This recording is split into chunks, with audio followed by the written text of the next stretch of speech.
there's the bird. Our next speaker is Spencer Koury. Thank you for the introduction.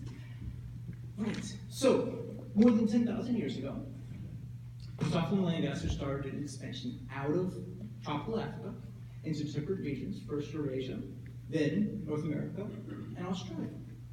It encountered temperate environments, and you had an adaptive shift in the life history of these high latitude populations.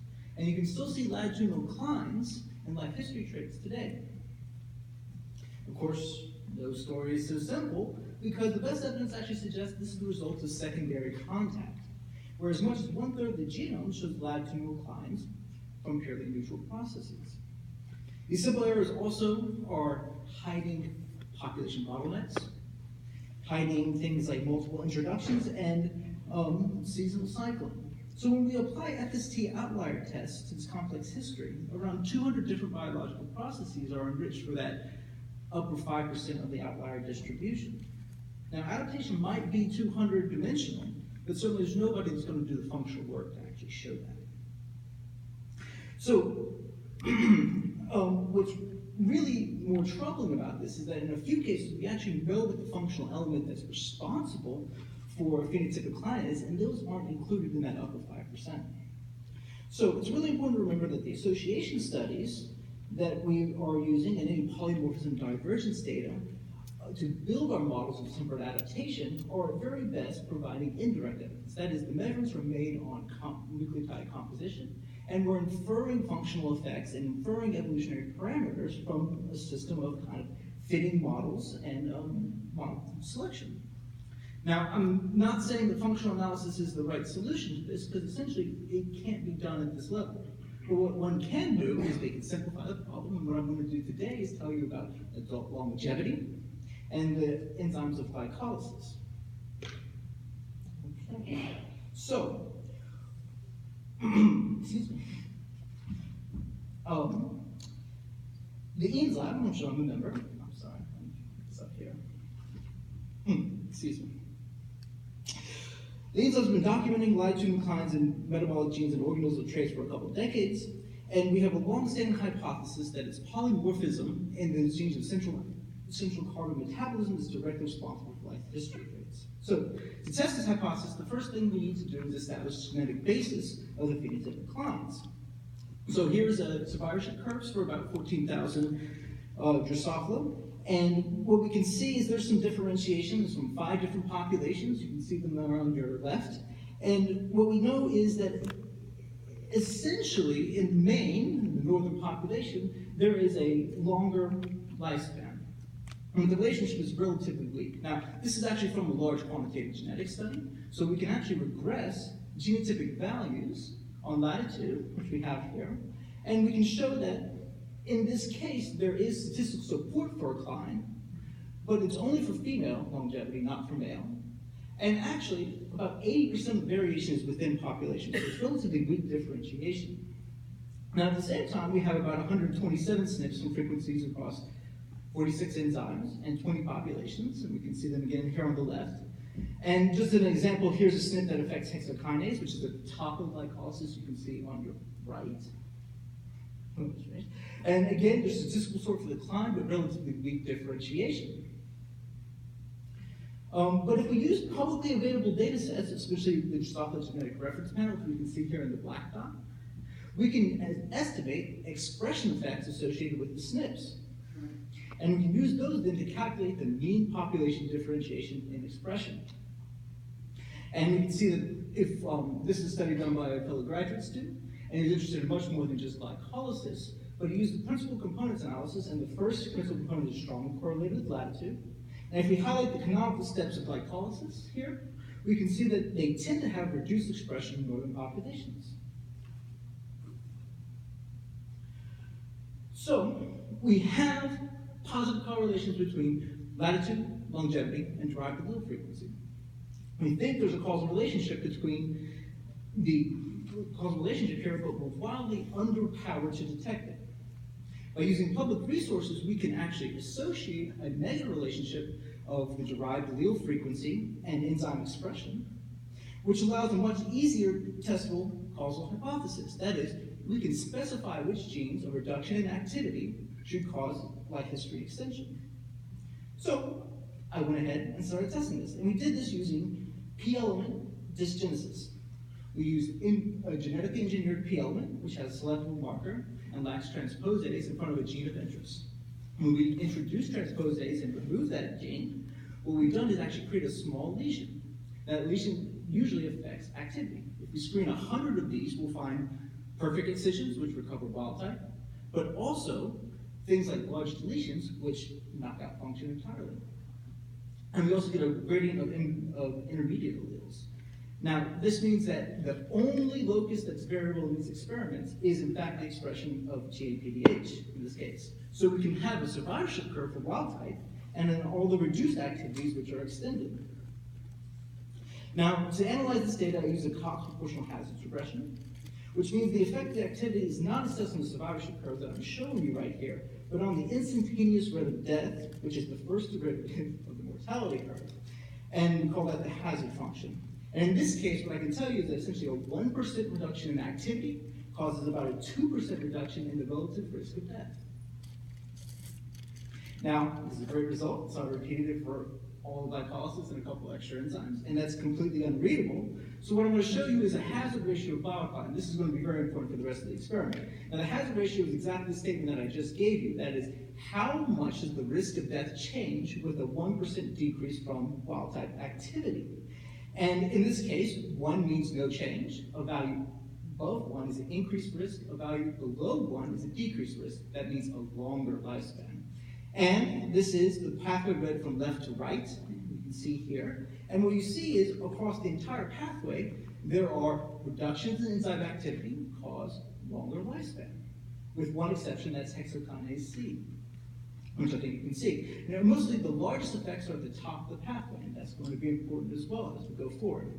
So if we go back to our original diagram, we might say, okay, what do we have? Well, we have 4 different experiments that really establish the causal relationships, and we should be quite happy. And I certainly was, with one exception. This was being demonstrated in a laboratory genetic background, essentially a laboratory adapted strain. And it can't tell us what are the specific effects that are responsible for differentiation in natural populations.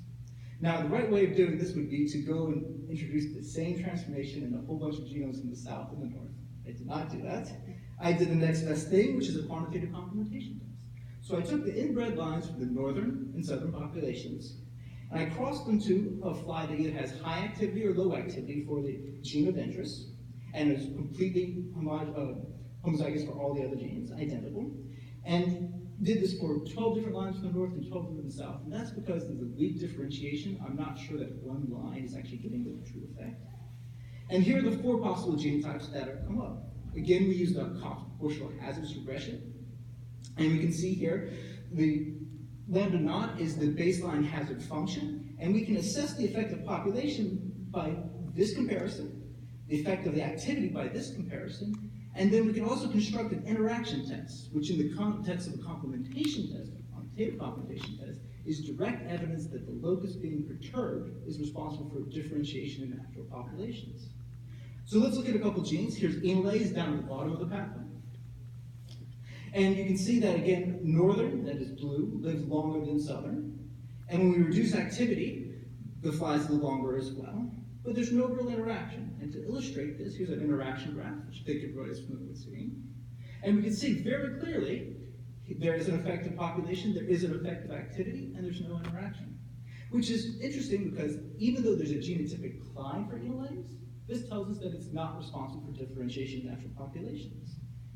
Phosphoglucosaminase, on the other hand, which is at the top of the pathway, there's a very large and obvious interaction. Here's the interaction graph. And there's a really intuitive interpretation of this interaction graph. So, intuitive interpretation of this graph. Excuse me. So, if we say the ancestral population represented by the south, we can imagine there's a relatively high activity allele, and this is supported by enzyme assays, and reduced it causes flies to live much longer. For the temperate adapted derived populations in the north, the historical action of natural selection has already reduced activity, such that there's no additional lifespan extension from further perturbing enzyme activity. In fact, and it's not shown in this graph here, the extreme reduction of an essential gene like PGI actually starts causing problems with larval development and viability. So we can again look at interaction graphs for the whole pathway, unreadable, but you can see there's a diversity of effects. And we can look at the hazard ratio bar plot, but I think what we really want to look at here is the direct estimations for the interaction effects. Again, these are shown with 95% confidence intervals. And what we see here is really the real deal.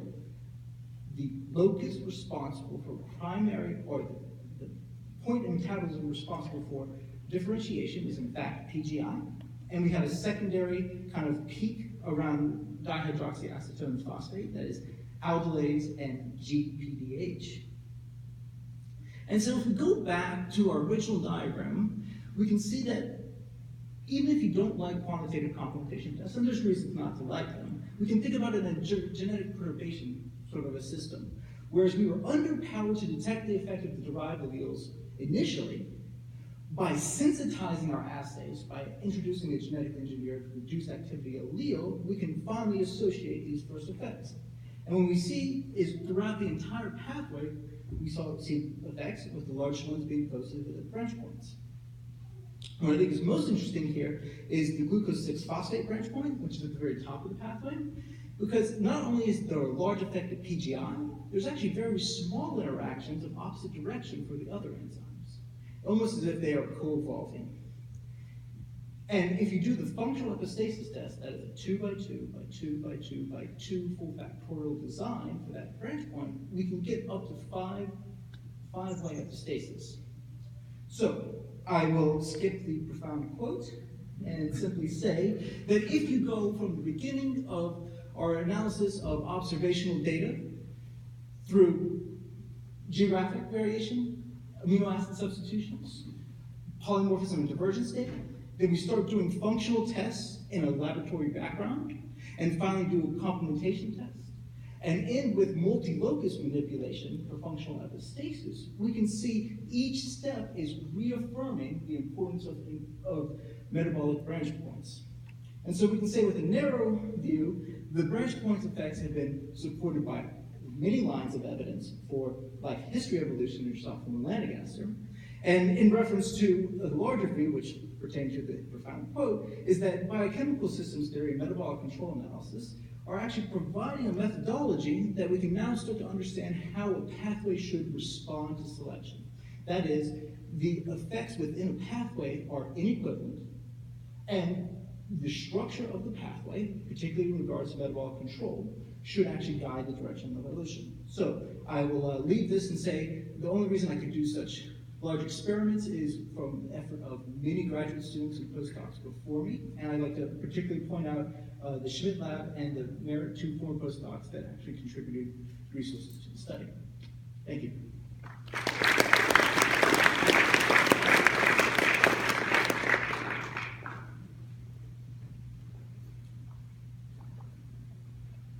Yes. So is there any reason to think that because some of these slides have different reliance on the glycolytic pathway that they might be relying on other energetics like fats or protein?